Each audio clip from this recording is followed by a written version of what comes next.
बिस्मिल्लाहिर्रहमानिर्रहीम, अस्सलामुअलैकुम। आज की वीडियो बहुत खास है, प्लीज इसे एंड तक लाजमी देखिएगा। नमाज फजर के हवाले से आज मैं आपके साथ बात करूंगी कि नमाज फजर कज़ा कर देने से क्या क्या नुकसानात आपके हो सकते हैं।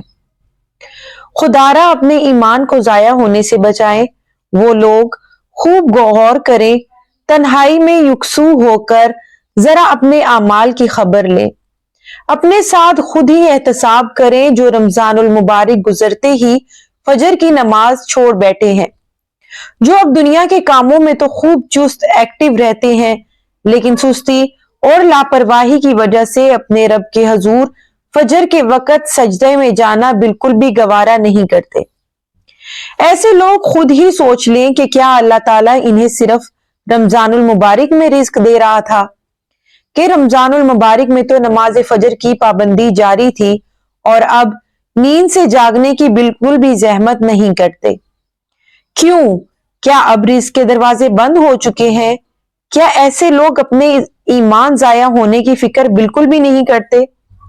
हालांकि नमाज छोड़ देना तो अपना ईमान जाया करना है। जी हाँ, नमाज छोड़ देने से ईमान जाया होने का खतरा होता है और ये बात सूरह बकरा आयत नंबर 143 के तहत तमाम मोतबर तफासीर में लिखी गई है। वमा कान अल्लाहु लियुज़ीअ ईमानकुम इन्नल्लाह बिन्नासि लरऊफुर रहीम। तर्जुमा, और अल्लाह ताला ऐसा नहीं कि तुम्हारे ईमान को जाया कर दे, दर हकीकत अल्लाह लोगों पर बहुत शफकत करने वाला बड़ा मेहरबान है। जितने भी मोतबर तफासीर हैं सब में ये तफसीरी कौल मौजूद है कि यहाँ इस आयत में ईमान से मुराद नमाज है। नमाज फजर कज़ा करने वाले लोग खूब गौर करें कि कहीं इनका शुमार मुनाफिक लोगों में तो नहीं हो रहा। नमाज फजर ना पढ़ना और कज़ा करना मुनाफिक लोगों की अलामत है, जिसके बारे में नबी करीम सल्लल्लाहु अलैहि वसल्लम का साफ इरशाद मौजूद है, जिसमें प्यारे नबी सल्लल्लाहु अलैहि वसल्लम ने इंतहाई सख्त नाराजगी का इजहार फरमाया है। हजरत अबू हुरैरा रज़ी अल्लाह ताला अन्हु से रवायत है कि नबी करीम सल्लल्लाहु अलैहि वसल्लम ने फरमाया, मुनाफिकों पर सबसे भारी नमाज नमाज इशा और नमाज फजर है, और अगर इन मुनाफिक लोगों को 5 वक्त नमाजें खसूसन इन दोनों नमाजों के सवाब का अंदाजा हो जाता तो घंटों घुटनों के बल नमाज के लिए जरूर चलकर आते। सही बुखारी।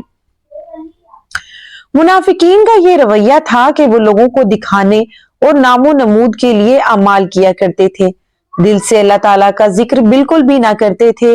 इनकी ये सुस्ती और काहिली इशा और फजर की नमाजों में पूरी तरह खुलकर जाहिर हो जाती थी। इन दोनों औकात में ये लोग आराम को तरजीह देते थे, अल्लाह ताला की इबादत में कोई भी दिलचस्पी नहीं लेते थे। लेकिन मुनाफिकीन के बजाय सच्चे और मुखलिस मुसलमान दर हकीकत इन दो नमाजों को अदा करने में चुस्ती या निशात दिखा पाते हैं और वो बहुत एक्टिव रहते हैं और खूब शौक से नमाज फजर और नमाज इशा का एहतमाम करते हैं, क्योंकि सच्चे और मुखलिस मुसलमान को ईमान बिल्लाह की हरारत और आखिरत के अजर सवाब की उम्मीद इन नमाजों की अदायगी पर आमादा रखती है। अगर लोगों को नमाज फजर और नमाज इशा के बारे में इस बात का इल्म हो जाए कि इन दोनों नमाजों के अदा करने का किस कदर अजर सवाब है, तो वो जरूर इन दोनों नमाजों को अदा करेंगे, चाहे नमाज फजर की अदायगी के लिए इन्हें मजबूरी और उज़र मसलन बीमारी और बदनी तकलीफ की बिना पर रेंगते हुए भी क्यों ना आना पड़े, जिस तरह बच्चा अपने हाथों और घुटनों के बल रेंगता है। नंबर 2,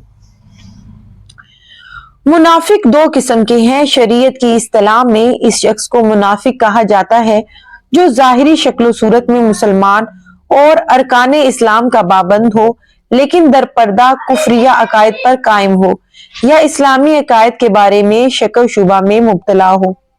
मुनाफिकीन की 2 किस्में हैं। मुनाफिक एतकादी, वो है जो बज़ाहिर मुसलमान लेकिन दरपर्दा काफिर हो।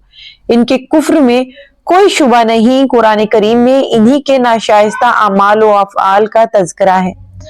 नफाक एतकादी का हुक्म यह है कि जो शख्स नफाक एतकादी रखता हो इसे हमेशा दोज़ख में रहना है। अल्लाह ताला का इरशाद पाक है, इन्नल मुनाफिकीन फी दरकिल अस्फली मिनन नार, यकीन जानो कि मुनाफिकीन तमाम जिंदगी के लिए जहन्नुम के सबसे निचले तबके में होंगे। ये आयत नफाक एतकादी वाले मुनाफिक ही के बारे में है। नंबर 2, मुनाफिक अमली। इसे कहते हैं जो अकीदे के एतबार से तो पक्का और सच्चा मुसलमान हो, लेकिन इसकी जाहिरी सिफात मुनाफिकीन से मिलती जुलती हो, मसलन झूठ, वादा खिलाफी, खयानत और नमाज फजर में सुस्ती करना जैसे बुरे अफआल में मुब्तला रहता हो। ऐसा शख्स मुसलमान तो है लेकिन सख्त से सख्त गुनाहगार शुमार होगा। अल्लाह ताला इससे सख्त नाराज रहते हैं और नबी करीम सल्लल्लाहु अलैहि वसल्लम ने भी इससे नाराजगी का इजहार फरमाया है। लिहाजा नफाक अमली से बचने की मुकम्मल कोशिश करना हम सब पर लाजिम है। नमाज फजर कभी भी कज़ा ना करें, बगैर शरई जरूरत के रात देर तक कभी भी ना जागे कि नमाज फजर ही कज़ा रहे। अपने रब की रजा का ख्याल रखते हुए अभी से हर मुमकिन कोशिश और अज़म करें कि मुझे नमाज फजर कभी भी कज़ा नहीं करनी। नमाज फजर जैसे अहम फरीजे की अदायगी के एहतमाम के लिए अब मैं आपके साथ 5 तदाबीर शेयर करूंगी। नंबर 1, आप सबसे पहले हर रोज किसी भी वक्त खुसूसन रात को पक्का इरादा व अज़्म करें कि जो भी हो मुझे नमाज कज़ा नहीं करनी। अपने इस खालिक व मालिक को कैसे नाराज करूं जो रात को नींद और सांस लेने जैसी नेमत अता फरमाता है। लाखों लोग नींद के लिए तरसते हैं लेकिन ये नेमत हासिल नहीं होती। फिर मैं अपने रब के बारे में इतना बेहिस और बेवफा हूं। आखिर कब तक ये सिलसिला चलता रहेगा। मैं घड़ी की आवाज सुन लूं तो क्या ये टिक टिक की आवाज आ रही होती है? नहीं, बल्कि कट कट की आवाज आ रही है। जिंदगी का एक एक लम्हा कट कट कर मैं खुद मौत और कब्र की तरफ जाने वाला या जाने वाली हूं। फिर इतनी गफलत कैसे? आखिर मैं किस गुनाह में मुब्तला हूं कि फर्ज इबादत की तौफीक भी मुझे नहीं मिल रही। नंबर 2, दूसरी तदबीर यह है कि रात देर से ना सोएं बल्कि जल्दी सो जाएं। बाहर शहरों के लोग रात बहुत देर से सोते हैं। यह बहुत बुरी और खिलाफ सुन्नत आदत है। आपको घर में जल्दी सोने का माहौल बनाना चाहिए या कम अज कम खुद ही जल्दी सोने की आदत डालें। सोने से पहले मसनून अज़कार पढ़कर अल्लाह ताला से दुआ मांगे कि ए अल्लाह, मैं रुजू करना चाहता हूं या चाहती हूं, मुझे अपना बना ले, शैतान के हवाले ना करे। नंबर 3, तीसरी तदबीर यह है कि गुनाह कबीरा से मुकम्मल इज्तनाब करें। खुसूसन रात देर तक मोबाइल हरगिज़ इस्तेमाल ना करें। बदनजरी यानी फिल्म, ड्रामा, गाने देखने से मुकम्मल इज्तनाब करें क्योंकि ये इबादत की मिठास, हलावत खत्म करने और तौफीक ना मिलने में जहर की तरह असर करती है। दूसरी बात यह है कि नींद मौत का भाई जैसा है, लिहाजा अपनी मुसरूफियात का इख्तिताम गुनाह के काम पर ना करें। क्या मालूम इसी रात को अचानक मौत आ जाए। नंबर 4, चौथी तदबीर यह है कि मोबाइल अलार्म पर लगा लें। अपने घर वालों को भी कह दें कि मुझे जरूर नमाज के लिए जगाएं। आपकी जो दीनदार दोस्त, फ्रेंड हो, इनसे कह दें कि आप मुझे नमाज फजर के लिए मोबाइल पर कॉल किया करें। व्हाट्सएप जराए इस्तेमाल करें। नंबर 5 और आखिरी बात यह है कि अपने आप को नमाज कज़ा करने की सजा याद दिलाएं कि जहन्नम में कैसी सजा भुगतना पड़ेगी। हर वक्त यही आखिरत वाली सोच रखा करें। अपने ईमान को जाया होने से बचाएं और मुनाफिकत से बचें। नमाज फजर की अदायगी जरूर करें और मुझे भी अपनी खुसूसी दुआओं में जरूर याद रखिएगा। आज के लिए इतना ही, मिलूंगी एक और नई वीडियो में। तब तक के लिए खुदा हाफिज।